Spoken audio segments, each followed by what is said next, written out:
तस्य ज्ञानाञ्जनशलाकया चक्षुरुन्मिलितं येन तस्मै श्रीगुरुवे नमः। श्रीचैतन्यमनोभीष्टं स्थापितं येन भूतले स्वयं रूपा कदा मह्यं ददाति स्वपदान्तिकं। वन्देऽहं श्रीगुरो श्रीयुद्धपदकमलं श्रीगुरुं वैष्णवांश्च श्रीरूपं साग्रजातं सहगण रघुनाथं तं सजीवं साद्वैतं सावधूतं परिजनसहितं कृष्ण चैतन्य देवं श्रीराधा कृष्ण पादान् सहगण ललिता श्री विशाखान्वितांश्च। हे कृष्ण करुणा सिंधु दीनबंधु जगत्पते गोपेश गोपिका कांत राधा कांत नमस्तुते। तप्त कांचन गौरांगी राधे वृंदावनेश्वरी विश्वानुसुते देवी प्रणमामि हरिप्रिये। वाञ्छाकल्पतरुभ्यश्च कृपा सिन्धुभ्येव च पतितानां पावनेभ्यो वैष्णवेभ्यो नमो विष्णुपादाय कृष्णपृष्ठाय भूतले श्रीमते भक्तिवेदांत स्वामिनिति नामिने। नमस्ते सरस्वती देवे गौरवाणी प्रचारिणे निर्विशेषशून्यवादी जयो श्री कृष्ण चैतन्य प्रभु नित्यानंद श्री अद्वैत गदाधर शिवासादि गौर भक्तवृंद। हरे कृष्णा कृष्णा कृष्णा हरे हरे हरे राम राम राम हरे हरे। मुखं करोति वाचालं पंगुं लंघयते ये गिरिं यत्कृपातमहं वन्दे श्रीगुरुदीनतारिणे। परमानन्दमाधुरं श्रीचैतन्य ईश्वरम्।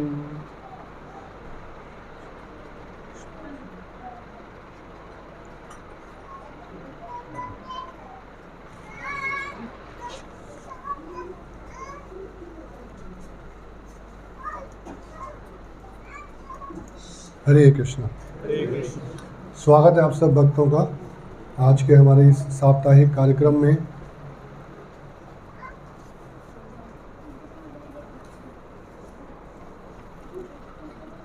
जहाँ पर हम एकत्रित हुए हैं अपनी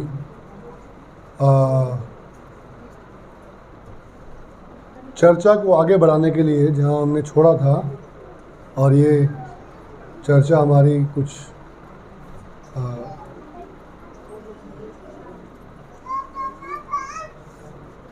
आप सेटल हो जाइए जल्दी से, फिर हम स्टार्ट करेंगे। ये चर्चा हमारी चल रही है शिला सनातन गोस्वामी द्वारा रचित एक पुस्तक जिसका नाम है बृहद भागवत अमृतम। और ये पुस्तक पे हम चर्चा कर रहे हैं।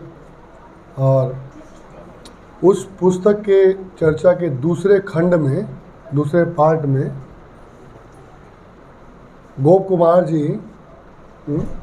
एक विप्र को, ब्राह्मण को अपनी आत्मकथा आप बीती स्टोरी सुना रहे हैं। ये कोई मनगढ़ंत विषय पर चर्चा नहीं हो रही है कि ऐसा बताया जा रहा है कि किसी ने डायरेक्ट किया इसको, किसी ने प्रोड्यूस किया है, कोई कलाकार है, ऐसा नहीं है इसमें। ये साक्षात भगवान के भक्त की आत्मकथा है। और जो वो सुना रहे हैं तो प्रश्न उनका ये है कि जो मैं मंत्र जप कर रहा हूँ, उस ब्राह्मण ने प्रश्न पूछा था गोप कुमार जी से वृंदावन में कि जो ये नाम जप मैं कर रहा हूँ इसका क्या फल है। अब ये जो हम चर्चा कर रहे हैं, अब सोचेंगे कि इसका हमसे क्या लेना देना। ठीक है जी, वो मंत्र जप कर रहे थे, वो समय की बात थी, तो ये बिल्कुल हमारी पर्सनल लाइफ से इसका रिलेशन है कि हम जो मंत्र जप कर रहे हैं इससे क्या लाभ होता है। ये उस आत्मकथा पर हम लोगों के लिए एक विचार करने योग्य वस्तु की बात है, विषय है कि मंत्र जप से लोग बोलते हैं कि क्या ज़रूरत है मंत्र जप करने का, उससे क्या प्राप्त होता है। तो इस कथा के माध्यम से हम देख रहे हैं कि गोप कुमार जी को जो मन में इच्छा प्राप्त हो रही है, इंद्र पद भी प्राप्त हो गया, ब्रह्मा पद भी प्राप्त हो गया, जो वो इच्छा कर रहे हैं वो सब प्राप्त हो गया। अभी उनके मन में इच्छा आई, उन्होंने सुना कि कोई मुक्ति प्राप्त करने वाले किसी की बड़ाई की बात की जा रही है, किसी की अच्छाई की बात, उनको मुक्ति प्राप्त हो गई। तो इनको लगा कि बड़ी उच्च बात की जा रही है, और बात की जा रही है वो 4 कुमारों जी के तपोलोक के अंदर कि जी मुक्ति किसी को प्राप्त हुई। ब्रह्मलोक में जाके बात करने लगे। तो बोले मुक्ति प्राप्त करने के लिए मुझे क्या करना पड़ेगा? तो ये जो प्रलोभन उनके अंदर जो आ रहा है, ये कोई मेटीरियल प्रलोभन नहीं है। हम लोगों को भी डिवोशनली प्रगति करने के लिए मन में प्रलोभन पैदा करना चाहिए कि हमारी भक्ति में प्रगति कैसे होगी। तो ये भक्ति में प्रगति की बात हो रही है। श्रीमद् भागवतम कहती, चैतन्य चरितमृत में आता श्लोक, ब्रह्मेति परमात्मेति भगवान एति शब्दतः। तो अभी तक जो है केवल ब्रह्मा जी के लोक तक पहुंच के मुक्ति की बात करने के बाद उनको वापस जो है कहाँ भेज दिया गया? वृंदावन भेज दिया गया। और वृंदावन में उन्होंने गुरुदेव के दर्शन किए, और गुरुदेव ने बोला कि समय आने के ऊपर आपको जो है मुक्ति प्राप्त होगी। हाँ, कहते हैं, क्या कहते हैं? अकामो सर्व कामो व मोक्ष काम उदारधि तीव्रेण भक्ति योगे न भजतम पुरुषम परम। अकाम सर्व काम, हमें कोई कामनाएं बची नहीं है, या हमें बहुत सारी कामनाएं बची हैं। अकाम सर्व काम व मोक्ष काम, या हमें मोक्ष की भी इच्छा है, हमें कोई भी इच्छा है वो सब प्रदान करने वाला ये नाम है, परम भगवान है। तीव्रेण भक्ति योगे न, भक्ति का जो प्रोसेस है ये हमको सब कुछ प्रदान कर सकता है, लेकिन कैसे करना है? तीव्रेण। ऐसा नहीं चलो हो जाएगा, जब समय आएगा तो ऐसा हो जाएगा, ऐसा नहीं। तीव्रेण भक्ति हो जाए, भजतम पुरुषम परम, केवल परम पुरुष को भजना है। तो मुक्ति की इच्छा से आए वो, और अभी क्या हुआ है कि उन्होंने देखा कि नाम जप करते करते उनका ये भौतिक शरीर जो है यहीं पे रह गया, और वो अब आध्यात्मिक शरीर के साथ रॉकेट जेट के समान उड़ने लगे। और फिर हमने चर्चा की कि उनको जो है किस किस स्थान पर क्या क्या प्राप्त हुआ। वो चर्चा हमने पिछली बार की थी कि उन्होंने जो है वो मत्स्य अवतार, सूर्य, प्रद्युम्न, ये सब हमने डिटेल चर्चा किया। और फिर प्रकृति देवी को देखा उन्होंने, कि प्रकृति देवी भगवान की मोहिनी देवी के रूप की पूजा कर रहे हैं। हर लोग के ना अलग अलग डेटीज़ हैं, अलग अलग विग्रह हैं। उस लोक में उसी विग्रह की आराधना की जाती है, और उनके जो आराधना करने वाले भक्त हैं वो भी उनकी आराधना करते हैं। तो हम जो जैसी जैसी इच्छा करते हैं, भगवान भगवद गीता में कहते हैं, जो जैसी इच्छा करता है मैं उसको वो प्रदान करता हूँ। तो भक्ति देवी ने, मुक्ति देवी ने, उनको प्रकृति देवी ने बोला, प्रकृति देवी ने कहा कि यदि आपको मुक्ति चाहिए तो क्या करना पड़ेगा? मेरे पास आना पड़ेगा। क्योंकि मैं उनकी क्या हूँ? दासी हूँ, मुकुंद की दासी हूँ, उस द्वार की द्वारपाल हूँ। और यदि आपको कोई भौतिक वस्तु चाहिए तो भी वो इस रूप में अवतरित रहती है। तो मेरा भजन करना पड़ेगा, और मुझे, यदि आप भक्ति मानते हो तो मुझे भगवान की दासी समझो। और उसके सबूत में बता रही हैं कि मैंने माँ यशोदा के गर्भ से जन्म भी लिया है, तो मैं इस रिश्ते से भगवान की बहन भी लगती हूँ। तो भगवान की बहन होने से, दासी होने से, द्वारपाल होने से, प्रकृति देवी बोलती है किसी भी कारण से आपको मेरी पूजा करनी पड़ेगी, मेरी इच्छा को संतुष्ट करना पड़ेगा, मेरी सेवा करनी पड़ेगी। तो वो जो हमारे गोप कुमार जी हैं, हमारे आइडियल, वो कहते हैं देखिए मैं आपको 1000 बार दंडवत प्रणाम करूँगा, मैं आपका करोड़ों बार आदर करूँगा, लेकिन कृपया अभी मुझे आप जाने दीजिए। मुझे क्या करना है? मुक्ति प्राप्त करना है। और अभी मुझे आप जाने दीजिए। तो उन्होंने बोला ठीक है, आपको आपकी इच्छा फल मिले, मेरा आशीर्वाद है, आप जाओ। अब ये जो है श्वास शरीर जो है आगे चलते हैं। और आगे चलने के बाद ये देखते हैं, अभी सोने का समय नहीं है, अभी कथा शुरू हुई है, कृपया उठ जाइए, सो रहे हैं। तो आगे चले और एक स्थान पर जाकर देखते हैं कि करोड़ों सूर्यों का तेज है, प्रचंड सूर्यों का तेज चल रहा है। इतनी तेज लाइट है कि उन्हें अपनी आंख बंद कर ली, डर गए। इतनी तेज, जैसे होता है कई बार हमारी आंख में इतनी तेज लाइट पड़ती है तो हम भी एकदम कुछ लाल दिखता है, कुछ दिखना बंद हो जाता है, उनको दिखना बंद हो गया, आंख बंद कर ली। और फिर दोबारा आंख खोली तो उस बहुत तेज लाइट के अंदर साक्षात भगवान के दर्शन किए, परमेश्वर के दर्शन किए। और परमेश्वर के जो दर्शन किए तो परमेश्वर जो है बड़े सुंदर आभूषणों से अलंकृत थे और उन बहुत सुंदर वस्त्र पहने हुए थे। और ये देखते कि अब मैं क्या करूं, इतनी तेज लाइट भी है और इतने सुंदर भगवान भी हैं। और कभी दिख रहे हैं और कभी नहीं दिख रहे हैं, कभी उनको दर्शन हो रहे हैं और कभी लाइट दिख रही है और कभी भगवान दिख रहे हैं। और उनके मन में बड़ा कभी कभी डर हो रहा है, बड़ी बड़ी प्रसन्नता हो रही है, कभी शोक हो रहा है, समझ नहीं पा रहे कि मैं क्या करूं। हर्ष, भय और शोक तीनों इकट्ठा। और सोच रहे क्या किया जाए। मैं जो देख रहा हूं ये क्या मैं अपनी आंखों से देख रहा हूं या मैं अपने दिल हृदय से देख रहा हूं, चित्त से देख रहा हूं या अपनी आंखों से देख रहा हूं, समझ नहीं आ रहा कि मैं क्या देख रहा हूं। और ऐसा कभी देखा नहीं, ऐसा कभी सुना नहीं, ऐसा कभी वर्णन नहीं सुना कि ऐसा भी कोई लोग होता है। लगता है कि मैं ठीक जगह पहुंच गया, यही मेरे जगदीश्वर हैं, इतने सुंदर, ये मेरे जगदीश्वर हो सकते। अब मैं यहीं रहूँगा और यहीं रहने के बाद जो है अपना गंतव्य स्थान मैंने प्राप्त कर लिया। गुरु के नाम से, गुरु के मंत्र से मुझे वो प्राप्त हो गया। अब कुछ दिन वहाँ रहने लगे। रहने के बाद देखते हैं कि क्या ये मुक्ति है, क्या मुझे इसी ब्रह्म तेज में लीन होना है, क्या यही मेरा गंतव्य स्थान था।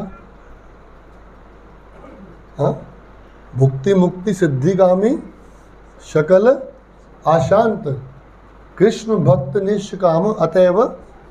तो अब अशांति हो रही है, मुक्ति की इच्छा थी, लीन होने के समय आ गया, ब्रह्म लीन हो गए। ब्रह्मलीन की बात हो गई ना, ब्रह्म तो सामने ब्रह्म है, परम ब्रह्म सामने है। कई लोग बोलते हैं परम ब्रह्म लीन, ब्रह्म लीन होने का समय आ गया।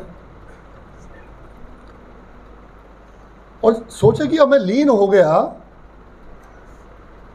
तो जगन्नाथ जी जिनके मैंने दर्शन किए थे, जो मेरे जगदीश्वर हैं, ये लगता नहीं कि मुझे वो है जिनके मेरे मन में विचार बना है। ये अगर इनके अंदर चला गया, लाइट के अंदर, और मेरा यह अस्तित्व समाप्त हो गया तो मेरी तो यात्रा समाप्त हो जाएगी। और मेरे हिसाब से ये वो ठीक एड्रेस नहीं है। एक बार दोबारा गूगल से चेक करते हैं, ये एड्रेस जगदीश्वर टाइप करते हैं, ये वो स्थान नहीं है। तो मेरे गुरुदेव ने बोला था कि आपको आपका गंतव्य स्थान प्राप्त होगा तो चलिए अपना मंत्र जप करते, अपना मंत्र जप साथ साथ में करना लगते। और एक दिन देखते हैं कि उच्च लोकों की तरफ से कोई आवाज आ रही है, मृदंग, करताल, बम्पर,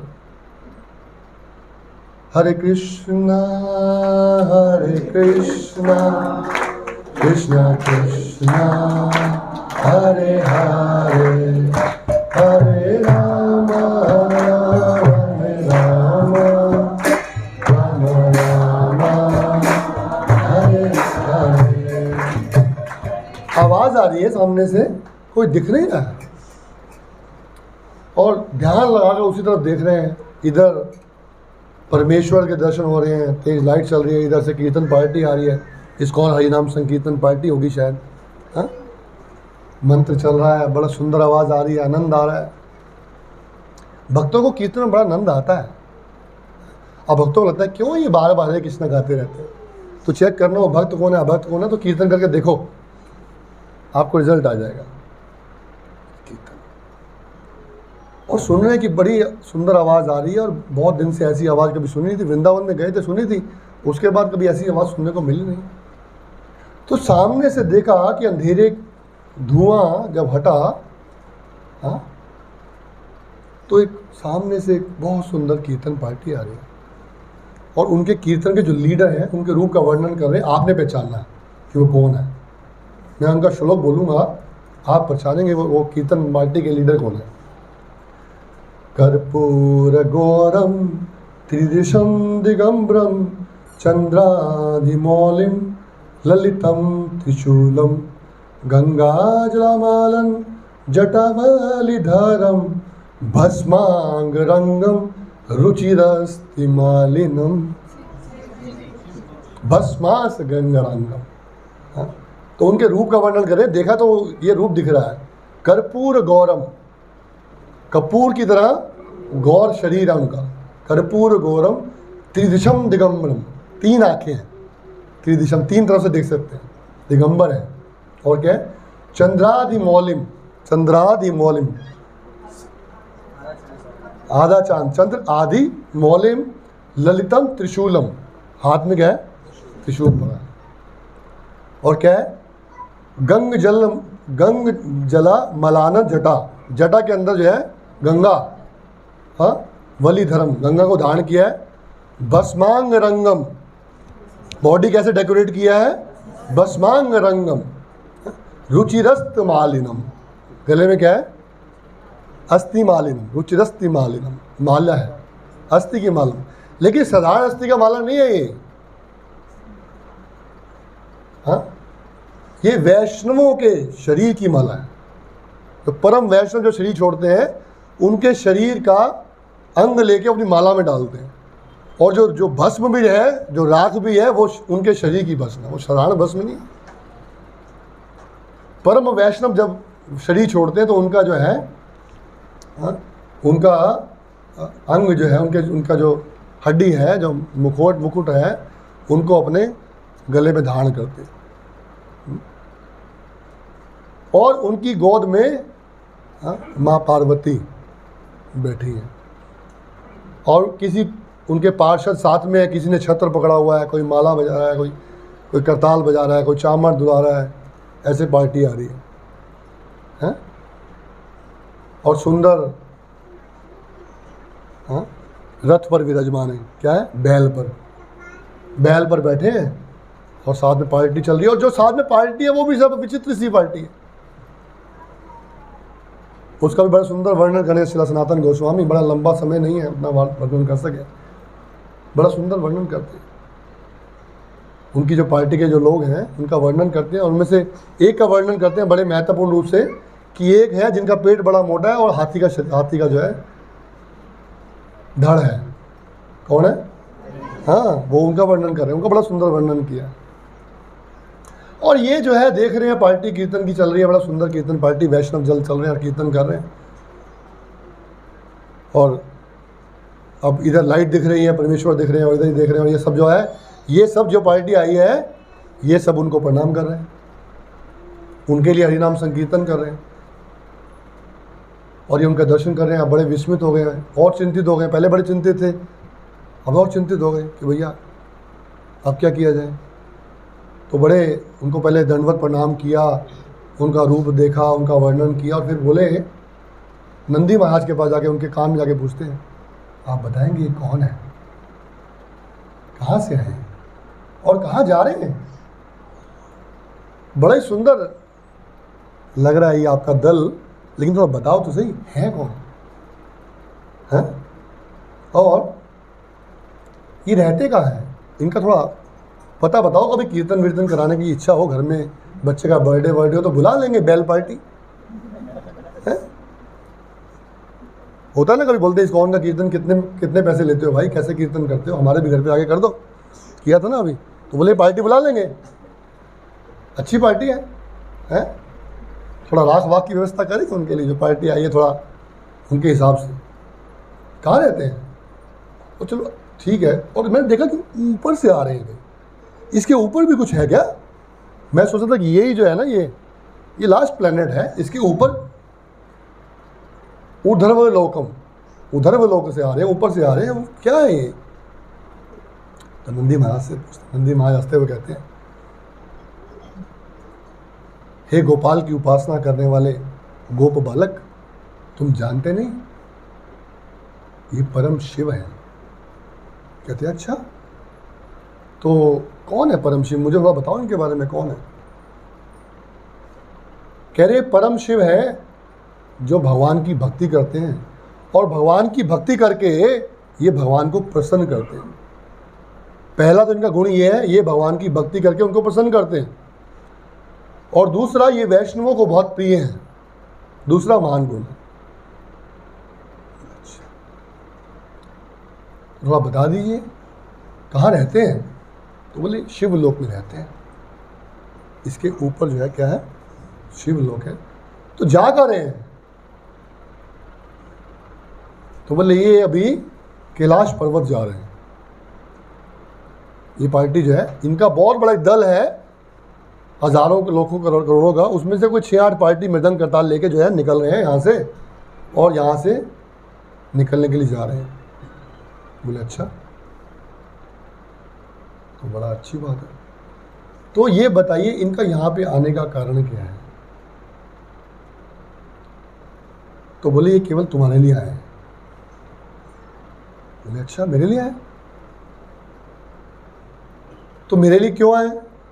मैं क्या समझूं इसके अंदर? हाँ, बोले ये तुम्हें भगवान की भक्ति का उपदेश देने के लिए आए हैं, भक्ति का ज्ञान देने के लिए आए, भक्ति के विषय में बताने के लिए आए, ताकि तुम यहाँ पर जहाँ खड़े हो यहाँ ना फंस जाओ। ये सही एड्रेस नहीं है, ये ठीक जगह नहीं है। ये केवल उनके लिए है जो इनमें लीन होना चाहते हैं। तो ये ब्रह्मेति पहली स्टेज आ गई। ब्रह्म में जो लीन होना चाहते हैं वो ब्रह्मेति कहते हैं, ब्रह्मेति हैं। आपको यहाँ नहीं रहना।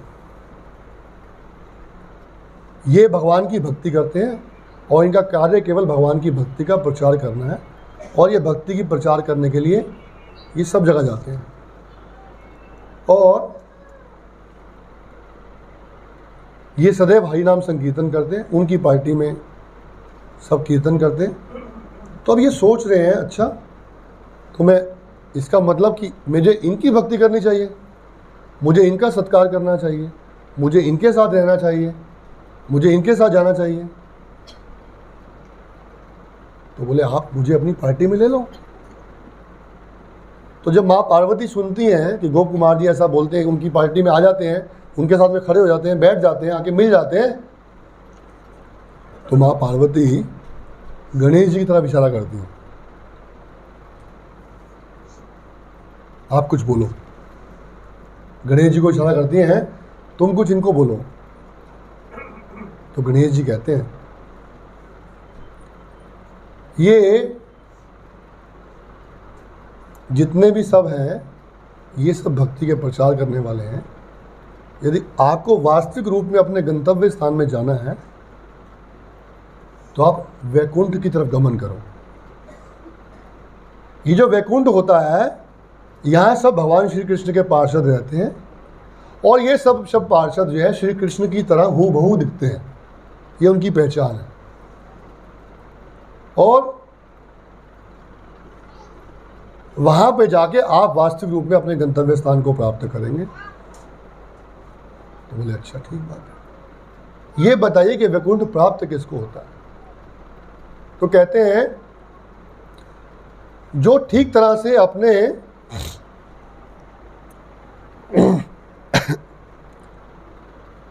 जो अपने स्वधर्म का पालन करता है और उस पर कृष्ण की कृपा प्राप्त होती है, उसको क्या प्राप्त होता है? क्या प्राप्त होता है? उसको उस कृपा का यदि 100 गुना कर दिया जाए तो उसको ब्रह्मा का पद प्राप्त होता है, वैकुंठ प्राप्त नहीं होता। अब इतना शॉर्टकट में बच जाएगा। यदि वो अपने स्वधर्म का, अपने आश्रम का, अपनी सेवा का यदि ठीक से पालन करता है और कृष्ण कृपा 100 गुना ज़्यादा बढ़ती है तो उसको ब्रह्मा का पद प्राप्त होता है। और वो कृपा यदि 100 गुना और बढ़ जाए तो उसको वो स्थान प्राप्त होता है जहां आप खड़े हो। इसको 100 गुना यदि और बढ़ाएंगे कृपा को तो आपको वैकुंठ प्राप्त होता है। तो बोले फिर तो बहुत मुश्किल है मेरे लिए, हाँ, ये स्थान प्राप्त करना तो बहुत मुश्किल है जिसके बारे में आप बता रहे हैं। हाँ, इसका प्राप्त करने का तरीका क्या है? जैसे व्यक्ति सुनता है कि ये चीज़ तो बहुत मुश्किल है, हम जैसे को पता लगता है तो हम लोग क्या करते हैं, डिप्रेस हो जाते हैं, चलो ये तो हो ही नहीं सकता। लेकिन जो भक्त होते हैं बोले ठीक है, अब इसको प्राप्त करने की और उत्कंठा और लालसा और जागृत हुई। बोले अब क्या करें? हाँ, तो उनकी लालसा देखकर हाँ, भगवान शिव जब उनकी लालसा देखते हैं, उन पर दृष्टिपात करते हैं और वो अब सोच रहे हैं कि इतना मुश्किल स्थान मैं कैसे जाऊंगा, क्या चिंता है, इतनी चिंता, इतनी उत्कंठा, इतना भाव, इतना उनको हाँ अष्ट विकार आने लगे कि वो जो है मूर्छित हो गए। और उस मूर्छित परिस्थिति में आके उनको शिव जी ने उठाया और शिव जी ने उनको उठाया और कहते हैं तुम्हारी वैकुंठ जाने की इच्छा है बालक? बोले हाँ, मेरे को अपने जगदीश्वर से मिलने की इच्छा है। ये जो स्थान है ये मेरे जगदीश्वर का नहीं है, मुझे उस स्थान पर जाना है। तो बोले अच्छा, तो मैं ये बताता हूँ कि तुम उस स्थान पे जाने के काबिल हो। बोले अच्छा, आपकी कृपा है, आप ऐसा कह रहे हैं, लेकिन आप ऐसा क्यों कह रहे हैं? कह रहे पहले तुम्हारी जो क्वालिफिकेशन है वो है तुम गोवर्धन वासी हो। उनको पुकारते हैं हे गोवर्धन वासी गोपपुत्र, तुम गोवर्धन वासी हो और गोपपुत्र, ये पहले तुम्हारी पहली क्वालिफिकेशन। दूसरी क्वालिफिकेशन तुम्हारी ये है हाँ, कि तुम मथुरा नाथ के भक्त हो। आप सोच लीजिए, जो क्वालिफिकेशंस की बात करें, कहानी नहीं चल रही है, ये क्वालिफिकेशन हमको अपने अंदर मैच करने हैं कि हम किस परिस्थिति पे खड़े हैं। हाँ, और तीसरा तुम परम भक्ति प्रिय ब्राह्मण के शिष्य हो। और चौथा, तुम उनके द्वारा दिए हुए मंत्र का निरंतर शुद्धता से जप कर रहे हो। 4 क्वालिफिकेशन।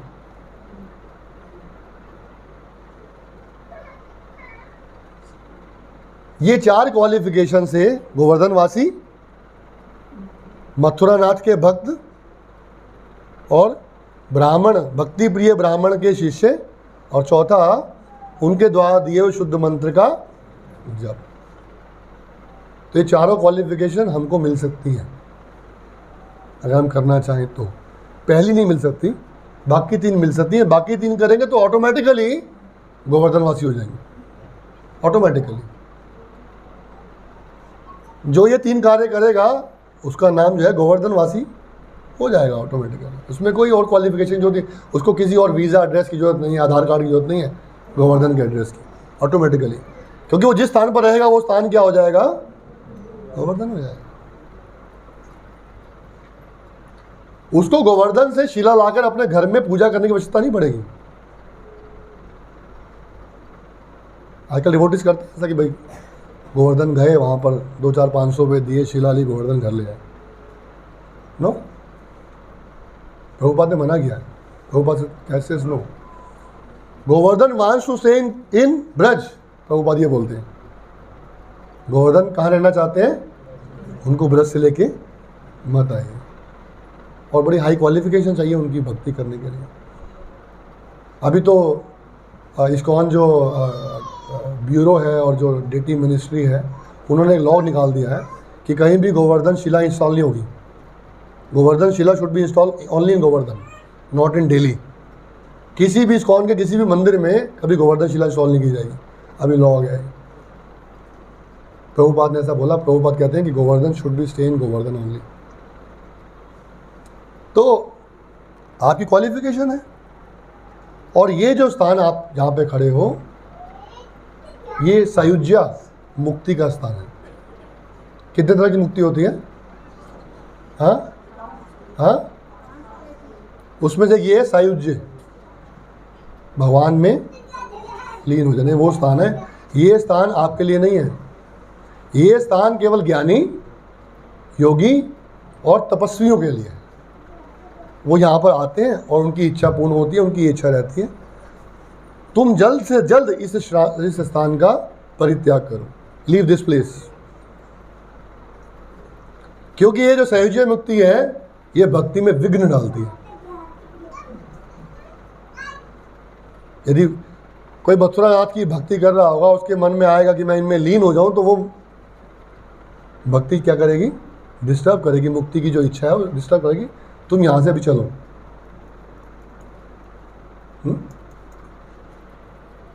और शिव जी ये कह के शांत हो गए।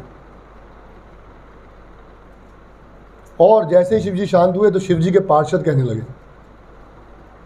आपको एक बात और बता दें गोप कुमार जी, आपके जो गुरु हैं उनका नाम जयंत है। आपको अभी तक उनका नाम पता नहीं होगा क्योंकि उन्होंने मंत्र दिया था और वो वहां से चले गए थे। उनका नाम जयंत है और गौर वर्ष में उनका जन्म हुआ है और वो साक्षात कृष्ण के अवतार हैं। सिर्फ आपके उद्धार के लिए उन्होंने ये अवतार लिया है। आपके उस प्रश्न के उत्तर के लिए उन्होंने अवतार लिया है। वो आपके साक्षात गुरु परम भगवान है और उनके द्वारा दिए हुए दिव्य मंत्र जो है आपको मिला है, उसके मंत्र का जाप करिए और इस स्थान से चले जाइए। तो बोले आप ये बताइए मुझे वो स्थान का एड्रेस कैसे मिलेगा, मैं उस स्थान पे कैसे पहुंचूंगा? जितने जाना चाहते हैं, कथा सुनना चाहते हैं, आँख खोल लीजिए। आप सोएंगे तो मैं कैसे कथा सुनाऊंगा? मुझे भी नींद आ जाएगी। अभी कई लोग सो रहे हैं क्योंकि टाइम ऐसा, बिजनेस से कोई ऑफिस से आया, कैसे भी सोइए मत और 5 मिनट जाग जाइए, फिर प्रसाद में सो जाइए। उस समय कोई नहीं सोएगा। कथा थोड़ी सी गूढ़ है, मुझे भी पढ़ते पढ़ते नींद आती थी, आपको सोते सोते आती होगी। अभी मत सो, 5 मिनट और। कहते जी कैसे जाऊंगा वहां पर स्थान के ऊपर?